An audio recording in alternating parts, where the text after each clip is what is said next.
Bonjour à tous, nous sommes très heureux de vous retrouver pour cette autre édition de Business Africa. À suivre dans ce numéro, le Sénégal veut booster sa production en électricité grâce à la construction de 2 nouvelles centrales solaires. Au Nigeria, la Banque centrale encourage davantage de prêts bancaires. L'organisme contraint ainsi les banques à participer à l'accroissement de l'économie nationale.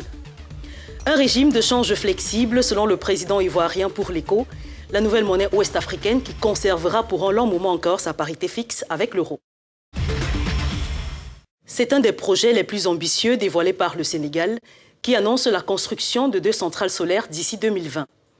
Le pays, qui produit déjà plus de 1200 MW d'électricité, ambitionne d'alimenter près de 600 000 personnes en énergie renouvelable à moindre coût. Les détails de Guy Rodrigue Loué et Hélène Wangaloa. Au Sénégal, 2 nouvelles centrales seront construites d'ici fin 2020 grâce à un financement lancé par Scaling Solar, une initiative de la Banque mondiale qui aide les gouvernements à financer des projets solaires.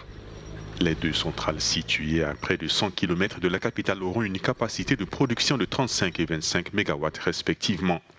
Ces centrales fourniront de l'électricité renouvelable à faible coût à environ 600 000 personnes. Le coût d'investissement total des projets s'élève à 47,5 millions d'euros, soit l'équivalent de 53 millions de dollars US. L'initiative Scaling Solar vise à créer des marchés viables pour l'énergie solaire dans les pays en développement. Par ailleurs, à la fin de l'année dernière, le Sénégal disposait d'une capacité de production d'énergie solaire installée d'environ 134 MW. Le pays d'Afrique de l'Ouest dispose également d'une capacité totale de production d'électricité installée d'environ 650 MW et prévoit de déployer en plus 200 MW d'énergie solaire d'ici l'année prochaine. Le président Macky Sall souhaite faire du Sénégal un leader des énergies renouvelables en Afrique avec un objectif de 30% d'énergie propre pour les années à venir.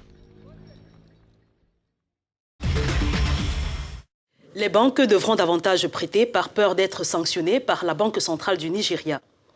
L'institution, qui veut redynamiser l'économie nationale, a soumis les établissements bancaires à un rythme de prêt risqué, selon les analystes, avec cette exigence d'un octroi maximum de crédit aux entreprises et aux particuliers. Explication de Erika Josia-Maquette et Nyasha Moutizwa. La Banque centrale du Nigeria est déterminée à accroître les octrois de prêts bancaires. L'institution a dû contraindre les banques à accorder les crédits à leurs clients et à les satisfaire à hauteur du montant demandé dans le but de booster l'économie nationale. Un appel d'offres visant à injecter de la liquidité au sein de l'économie a ainsi été lancé dans ce sens par la Banque centrale. Une demande qui inquiète les banques commerciales basées au Nigeria, forcées de prêter dans une économie où le niveau de créances douteuses était élevé à environ 15% en fin mars 2019. Ce qui est vu par les analystes comme une volonté de l'organisme d'encourager les investissements étrangers et entraînerait sur le moyen terme une augmentation des devises visant à stabiliser le taux de change du naira avec le dollar. L'économie nationale a pris un sérieux coup avec la perte de 17,8% de la valeur du naira par rapport au dollar.